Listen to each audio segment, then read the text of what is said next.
नमस्कार साथियों, GK selection point Ramesh मोंड YouTube channel में आपका हार्दिक स्वागत है, अभिनंदन है। साथियों, भारतीय इतिहास के अंतर्गत अब मैं आपके सामने मोस्ट इंपॉर्टेंट अध्याय लेकर आया हूं, जिसका नाम है भारतीय राष्ट्रीय आंदोलन।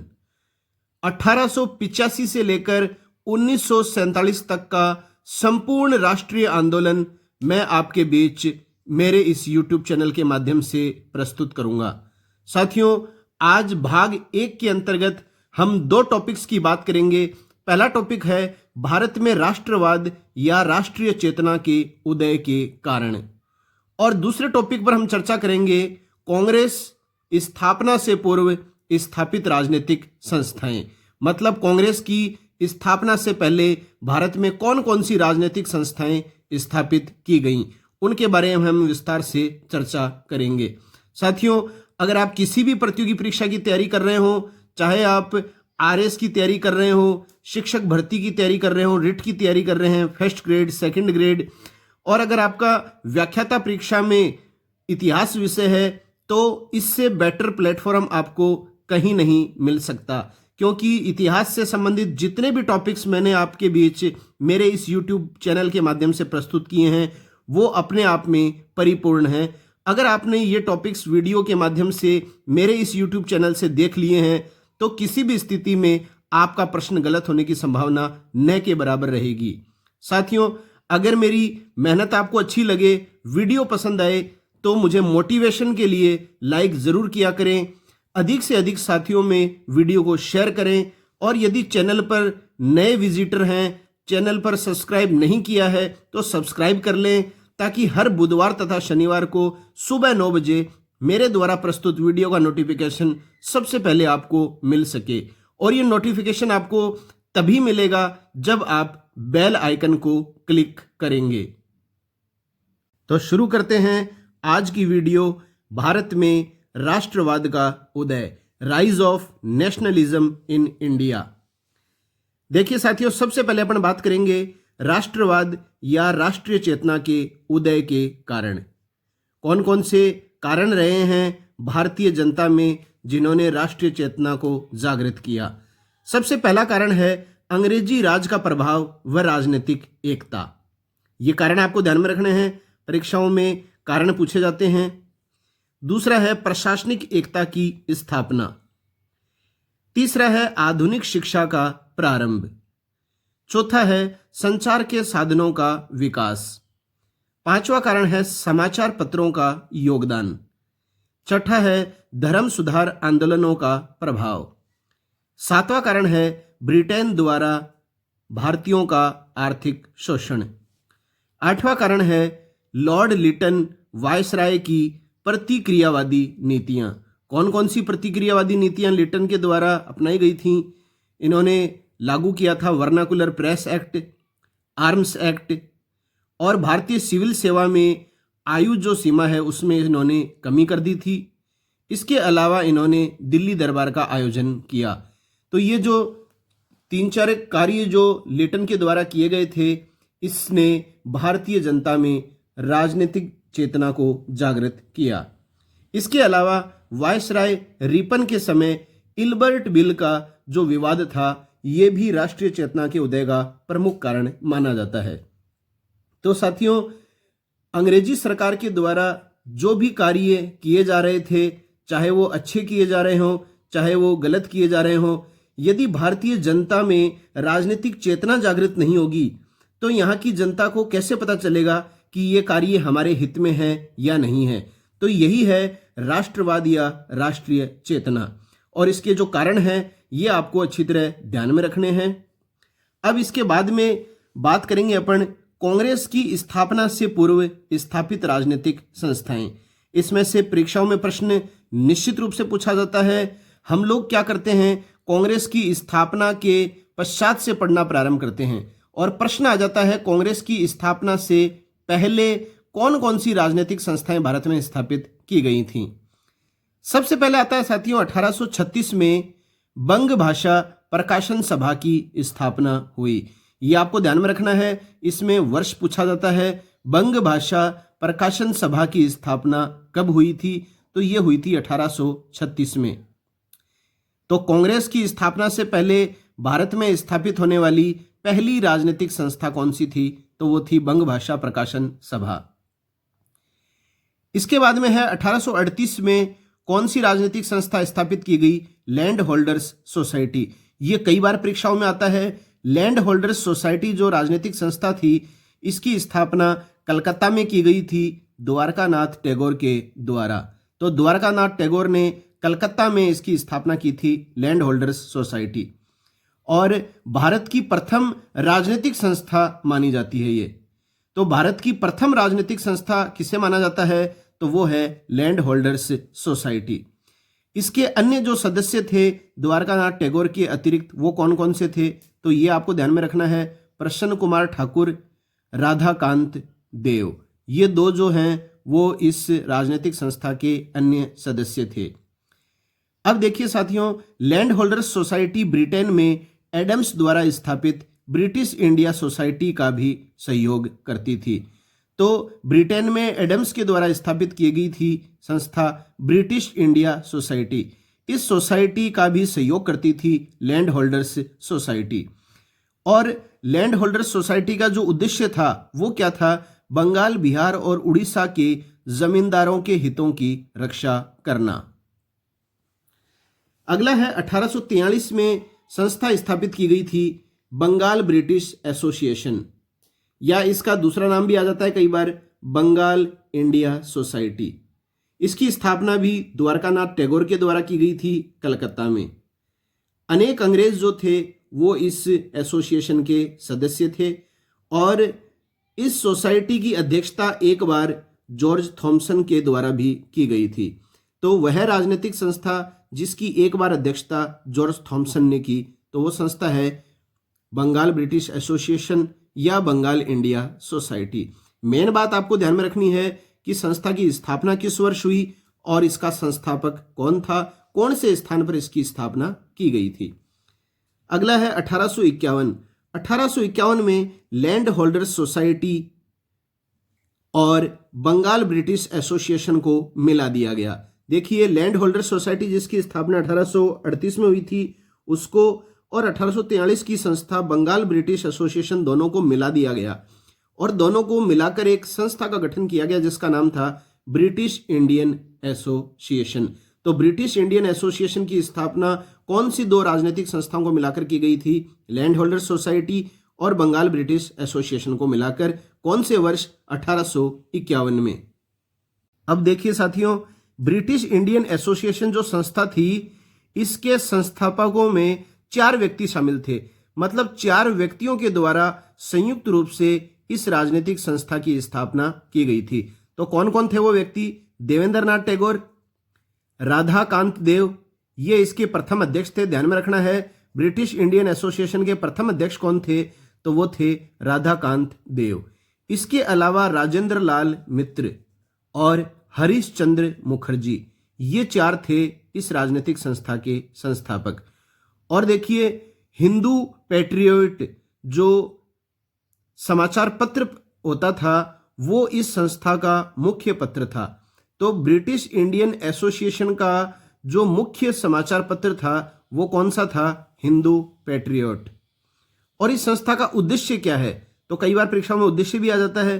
तो उद्देश्य है भारतीयों के लिए राजनीतिक अधिकारों की मांग करना। भारतीयों के लिए अंग्रेजों से कौन से अधिकारों की मांग करना? राजनीतिक अधिकारों की मांग करना उद्देश्य था ब्रिटिश इंडियन एसोसिएशन संस्था का। इसके बाद में देखिए साथियों, 1852 में एक और संस्था स्थापित की गई थी, बंबई एसोसिएशन। बंबई एसोसिएशन की जो स्थापना है वो की गई थी डॉक्टर भाऊदाजी के द्वारा। ये आपको ध्यान में रखना है। इसके बाद 1852 में मद्रास नेटिव एसोसिएशन की स्थापना की गई। अब साथियों, हर वीडियो में, हर भाग में आपसे एक प्रश्न निश्चित रूप से पूछा जाएगा। आज का प्रश्न यही है कि 1852 में स्थापित राजनीतिक संस्था मद्रास नेटिव एसोसिएशन का संस्थापक कौन था? दोबारा सुन लीजिए, 1852 में स्थापित मद्रास नेटिव एसोसिएशन का संस्थापक आपको बताना है कौन था। इसके बाद में 1966 में एक और संस्था की स्थापना की गई थी, ईस्ट इंडिया एसोसिएशन। और ईस्ट इंडिया एसोसिएशन की स्थापना की गई थी ओल्ड मैन ऑफ इंडिया दादा भाई नौरोजी के द्वारा। तो दादा भाई नौरोजी के जो हैं वो उपनाम परीक्षाओं में आते हैं। एक तो पूछ लिया जाता है grand old man of India किसे कहा जाता है, एक आ जाता है भारत के ग्लैडस्टोन के नाम से कौन प्रसिद्ध हैं, तो ग्लैडस्टोन के नाम से दादा भाई नौरोजी प्रसिद्ध हैं। और मिस्टर नैरो मेजोरिटी इस नाम से भी कौन प्रसिद्ध हैं, दादा भाई नौरोजी। और इन्होंने जो ईस्ट इंडिया एसोसिएशन की स्थापना की थी उसकी स्थापना हुई थी लंदन में। तो लंदन में की गई थी ईस्ट इंडिया एसोसिएशन की स्थापना दादा भाई नौरोजी के द्वारा। अब देखिए साथियों, आजकल परीक्षाओं के ट्रेंड में प्रश्न जो नया आ रहा है वो यही आ रहा है कि आपको 4 सदस्य दे दिए जाते हैं और आपको पूछ लिया जाता है कि संबंधित राजनीतिक संस्था का सदस्य था या नहीं था। तो ईस्ट इंडिया एसोसिएशन के अन्य जो सदस्य थे, दादा भाई नौरोजी तो इसके संस्थापक हो ही गए, इसके अलावा सदस्य थे फिरोज शाह मेहता, एक था बदरुद्दीन तैयब जी और मनमोहन घोष। ये 3 इसके अन्य सदस्य थे। अब देखिए 1867 में पूना सार्वजनिक सभा की स्थापना की गई थी, पूना में महादेव गोविंद रनाडे के द्वारा। और इसके अन्य सदस्य जो थे वो थे एस.एच. चिपलुंकर और जी.वी. जोशी। ये जो पूना सार्वजनिक सभा के जो सदस्य थे और संस्थापक थे, ये भी आगे चलकर जो है वो ईस्ट इंडिया एसोसिएशन संस्था से ही जुड़ गए थे। अगला है 1875 में राजनीतिक संस्था स्थापित की गई थी, इंडियन लीग। कई बार परीक्षाओं में प्रश्न आता है इंडियन लीग का संस्थापक कौन था, तो वो था शिशिर कुमार घोष और बंगाल में इन्होंने इस संस्था की स्थापना की थी। वेरी वेरी इंपॉर्टेंट है 1876 में स्थापित राजनीतिक संस्था इंडियन एसोसिएशन। इंडियन एसोसिएशन की स्थापना जो है वो की थी सुरेंद्र नाथ बनर्जी ने। अगर मैं कहूं कि कांग्रेस की स्थापना से पहले सबसे शक्तिशाली राजनीतिक संस्था कौन सी थी, तो सबसे शक्तिशाली राजनीतिक संस्था थी इंडियन एसोसिएशन। संस्थापक सुरेंद्र नाथ बनर्जी ने इसकी स्थापना की थी और किस व्यक्ति के सहयोग से, आनंद मोहन बोस के सहयोग से। और इसकी स्थापना की गई थी कलकत्ता में। यह कांग्रेस से पूर्व अखिल भारतीय स्तर की संस्था थी, मतलब पूरे भारत में इसे एक राजनीतिक संस्था का दर्जा मिल गया था। उद्देश्य क्या था इस संस्था का, तो 2 उद्देश्य आपको ध्यान में रखने हैं। एक तो सिविल सेवा परीक्षा में सुधार की मांग की गई थी इस संस्था के सदस्यों के द्वारा। इसके अलावा इलबर्ट बिल विवाद को लेकर आंदोलन चलाया गया था इसी संस्था के द्वारा। इसके बाद में 1883 में इंडियन एसोसिएशन ने कलकत्ता में नेशनल कॉन्फ्रेंस नामक अखिल भारतीय संगठन का आयोजन किया। तो 1883 में इंडियन एसोसिएशन ने क्या किया, कलकत्ता में नेशनल कॉन्फ्रेंस नामक अखिल भारतीय संगठन का आयोजन किया। और नेशनल कॉन्फ्रेंस की स्थापना भी किसके द्वारा की गई थी, सुरेंद्र नाथ बनर्जी के द्वारा। और इसके प्रथम अधिवेशन की जो अध्यक्षता थी वो किसके द्वारा की गई थी, आनंद मोहन बोस के द्वारा।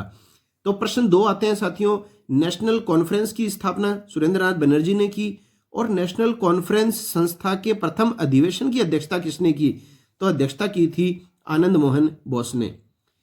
अब देखिए नेशनल कॉन्फ्रेंस का दूसरा जो सम्मेलन था वो 1885 में कलकत्ता में हुआ।